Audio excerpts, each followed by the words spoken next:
Kung mahilig ka rin sa fried chicken, para sa iyo yung recipe ko for today's video.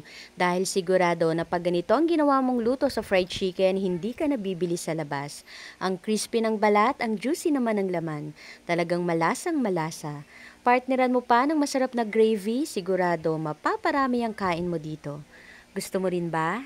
Tara, luto tayo. At dahil fried chicken nga ang bida sa recipe natin ngayon, bumili na nga ako ng chicken. At itong binili ko ay chicken thigh na boneless at minarinate ko to overnight. Tinimplahan ko lang ito ng asin, paminta at kalamansi. Mas magiging malasa kasi yung fried chicken pag na-marinate natin ito overnight bago lutuin. Next, maglagay naman tayo dito ng 2 piraso ng itlog, 1/2 cup ng all-purpose flour, then timplahan na rin natin ito ng asin at paminta. Ito yung gagawin nating butter mixture at yung mga ingredients nga ay diniretso ko nang ilagay dito mismo sa chicken at yung kamay ko na rin yung ginamit kong panghalo. After nating magawa yung butter para sa chicken, gagawa naman tayo ng pang-coat dito. Bali sa isang mixing bowl, nagmix lang ako dito ng flour, cornstarch, then tinimplahan ko ito ng mga pampalasa. I-mix lang natin ito ng mabuti, then set aside. At sa pagluluto naman ng ating fried chicken, kakailanganin natin dito ng medyo marami-raming mantika. At habang nagpapainit na nga tayo ng mantika, pwede na rin nating i-coat itong gagawin nating fried chicken. At sa pagko-coat naman itong ating mga fried chicken, kung napapansin niyo, pinipress ko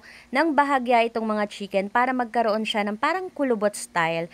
Para once na piniprito natin ito, mas maging crispy. At once na mainit na nga yung ating mantika, pwede na rin nating iprito dito yung mga fried chicken. At dahil boneless chicken thigh nga itong ating niluluto at maninipis lang din naman yung hiwa dito, mabilis lang din itong maluto. At makalipas nga ang ilang minuto, baligtarin lang natin ito para maluto naman yung kabilang side. At tignan nyo naman kung gaano ka-crispy yung pagkakaluto sa ating fried chicken. Talagang nakakatakam. Gawin lang natin ito sa lahat hanggang sa maluto na natin lahat ng fried chicken. Then after nga nito, gagawa naman tayo ng masarap na chicken gravy. Yung recipe ng chicken gravy na ito ay napakadali lang naman. Bali sa isang kasirola, magtunaw tayo ng 1/4 ng butter, then maglagay tayo ng 2 tablespoon ng all-purpose flour. I-mix natin ito, then mag-add na tayo ng tubig.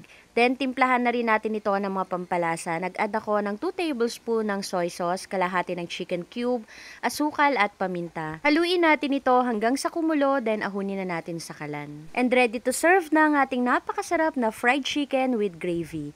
Magsaing ka na ng marami dahil sigurado mapaparami ang kain mo dito. Gusto mo rin ba? Tara, kain tayo.